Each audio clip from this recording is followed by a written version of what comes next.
Well, thanks a lot for inviting me to this event. My name is Luis Oceja, and I'm a professor in the psychology department of the Universidade Autónoma de Madrid. And the idea of this presentation today is, let me see, because I have to have access to the presentation. Okay, so that's the idea. Well, today I'm going to present you the structure of the questionnaire that we use to assess the motives and, well, the main motivations that may lead students to participate in an initiative like pro bono. I'll finish with some conclusions. Well, about the structure of the questionnaire, it had three parts. The first one included the predictors, the possible predictors that we thought they could help us to understand the motivations for pro bono activity. The second part included some questions related with the willingness and the information that they receive about the previous volunteering activity and maybe pro bono. And the third part finished with the typical socio-demographics. So just to give you an idea, a quick look of the questionnaire, well, it was presented online, but it had several parts, and students were asked to complete it. It took about 15 minutes. And well, examples of the items for predictors were like these ones. I enjoy taking risks. The world is the main friend of my life. I don't want to feel alone.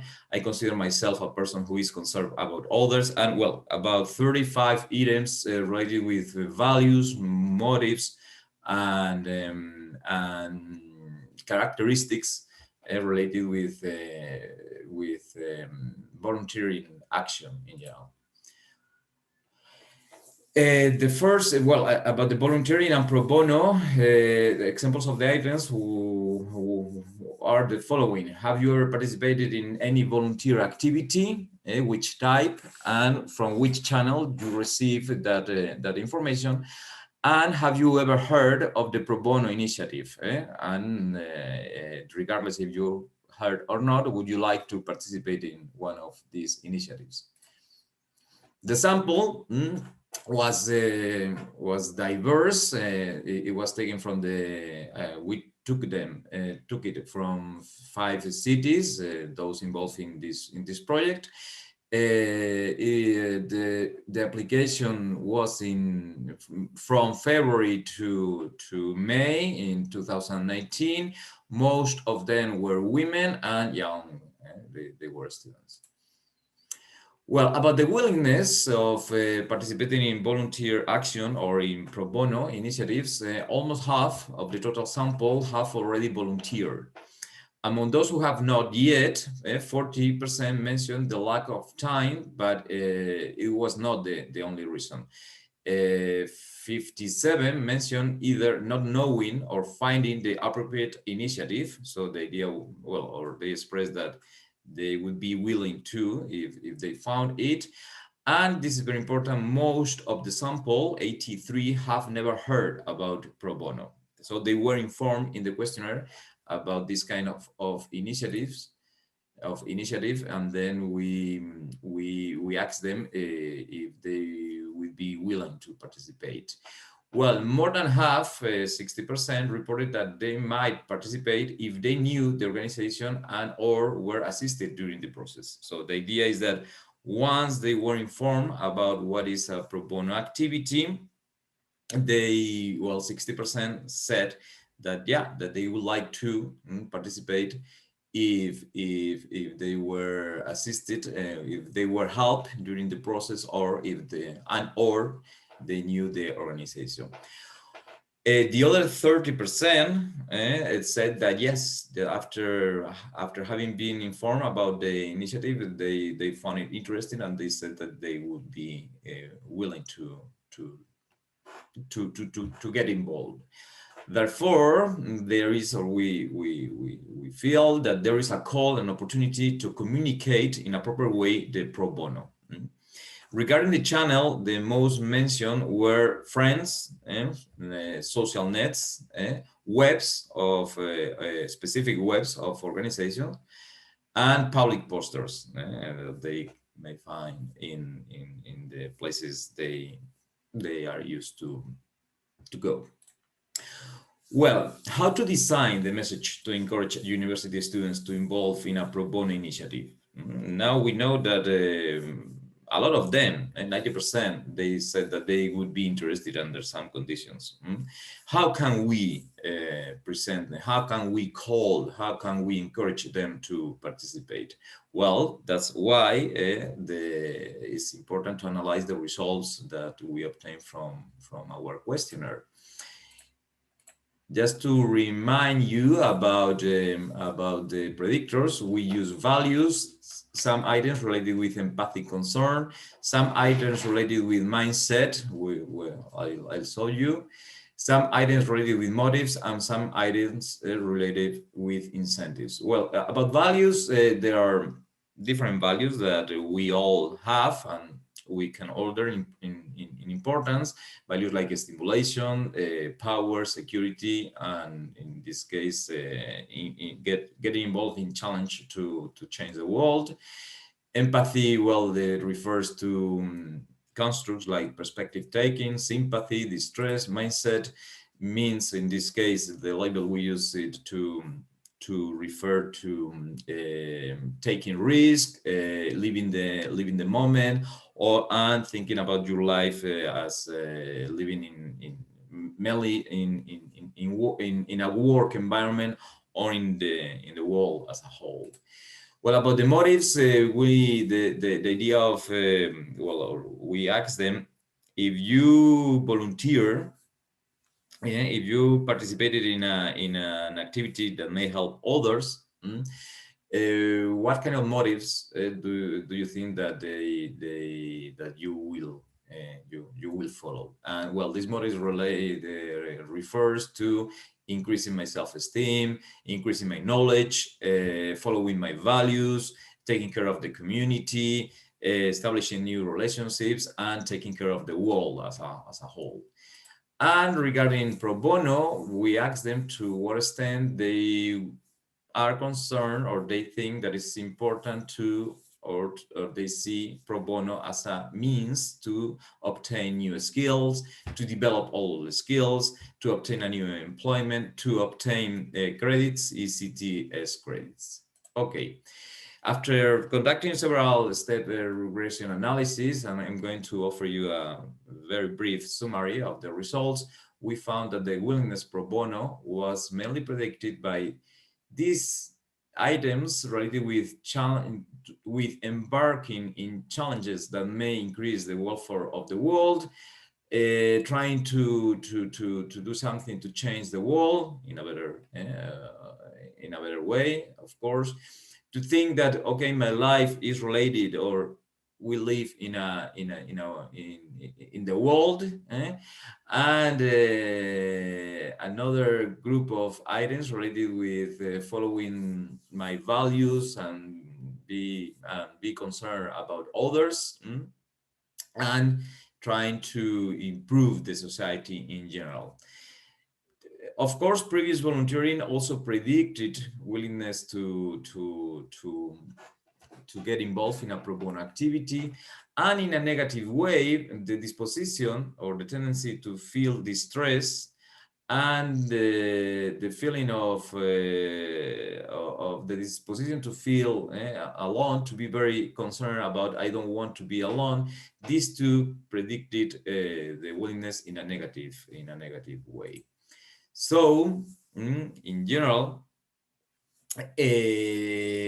that idea of offering an opportunity to make a transcendence change, and to offer general caring not only for specific individuals but for collectives, and to obtain new knowledge, and to follow one's own values.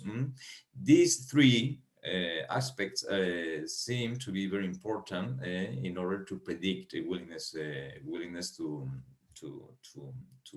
get involved in a pro bono activity. And those related with self-promotion were negatively related with this willingness. Therefore, as I just told you, past behavior, volunteering predicts future behavior. This is a classic in psycho in psych, to explain the behavior, but it's not the only significant variable.